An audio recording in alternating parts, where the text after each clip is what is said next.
getting like 15 minutes over is a good sign. They were reacting to the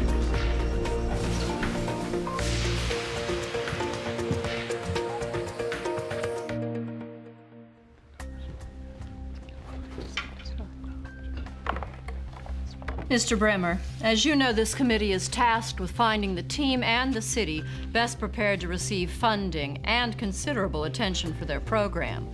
This program is going to be used nationally as an example of best practices in transportation planning and the subsequent reduction of carbon emissions across the country. Yes, thank you. We are especially interested in the process your firm used in bringing your city's light rail project to completion. Now, I see here your staff spent less than 78% of your city's proposed budget to handle the entire project, also by your own estimate, in leveraging innovative software-based communications technologies. Your team completed the project 2 months ahead of schedule. Is this correct? Well, actually, no. So this is incorrect. The savings were larger. Contractors spent less of their proposed planning budgets as well. Savings hadn't been taken into account prior to the published report. So the savings were even larger. Yeah. Okay, let's move on, shall we? Yes, Mr. Bremer, I thought you came here today prepared to conduct a comprehensive presentation by your team. I am. And they're right here. I have 2 team members who are in the main office and a third who's telecommuting from home. Now, each would have to expend over 2,260 pounds of CO2 in ground and jet transportation fuel to be here in person for the purpose of explaining to this committee how that can be avoided. This seemed counterproductive, not to mention costly. Point taken, Mr. Bremer. What does your flying saucer do, Mr. Bremer? We have a brand new conferencing phone to dial into Audio Bridge. This device will broadcast live audio and video of these proceedings using live meeting.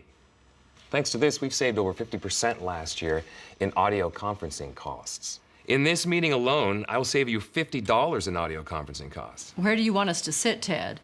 Right where you are. When you speak, this device will track to whoever's speaking and put them right up there on the screen, where you see me now, automatically. There's no need to set up the conference bridge because Microsoft Live Meeting handles both audio and video at the same time. Well, now I'd like you to meet the team. First, we have Bill Malone. Hello. My role was transportation. I headed up the light rail project. Hello, I'm Deborah Garcia, and I handled citizen and corporate outreach for the project. Hi, everybody. I'm Don Richardson, working from home today, and I handled the technical support, planning, and development for the project. All right, Bill, you're up. The whole conventional timeline for the light rail project, planning right through construction, was cut in half because of the same technologies we're using here today. Now, this was used throughout our project with our planners, vendors, and contractors. And also, beyond live meeting, we used our ability to share our desktops through Office Communicator. Now, because we are federated with cities and their contractors, red tape and the general bureaucracy of getting approvals and permits was pretty much kept at a minimum. Decisions on zoning and blueprints were made in real time because everyone was working from the same page. See, human lag is the #1 reason why projects such as these run behind schedule. I've prepared a little demo on how I would use desktop sharing in these situations. Now, first, I'd find availability of my team using presence. Here's my guys. Now, they're green, which means they are available, and I can contact them in a variety of ways. But here I choose I am, and then move them to voice. Here's where it gets really interesting. Bill can have as many as 10 people seeing what's on his desktop, and he can have any of them be able to control what the rest see. Oh, look, Bill's given me control of his desktop. Exactly. Ted can now zoom in, highlight, drill down in my plan. Anything I can do in this plan, he can do. So we evaluated the population centers and where we were most likely to get ridership. In the outer areas where we couldn't reduce commuting, we recommended telework. Then we took a look at the metro areas. So all you need to telecommute is a laptop or PC, software, and an internet connection? Yes, but remember, to achieve meaningful reduction of carbon emissions, telecommuting and flex work initiatives need to be deployed across both government and in as many private sectors as possible. So during our recent flood, it effectively divided our city in two. Without our ability to telecommute, the local government and most of our large private sector businesses would have shut down for over 30 days. How did you manage to get such broad participation from the constituents? Through the citizen service platform? Exactly. We used it to gather consensus about the routes, traffic alerts during construction, and to organize rideshare programs for the private sector. We also reduced the carbon footprint in our public planning meetings. This is a question for Don on his teleworking from home. I'm very impressed with your appearance in this presentation. If I didn't know, I'd think you were sitting right there with Bill and Deborah. Just what are your impediments to doing this? None, really. None of it?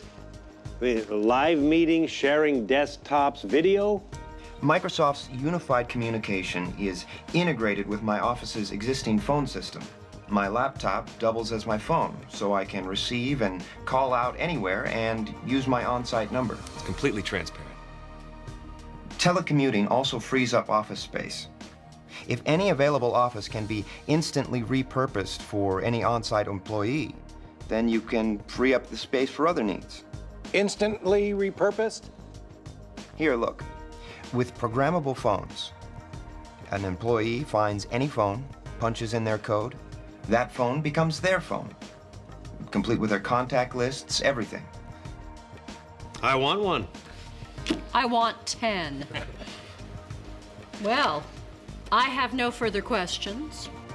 Thank you. Call exchange. Welcome. You're connected to Microsoft Exchange. Email. First, an unread message from Oversight Committee. Question: when can you start?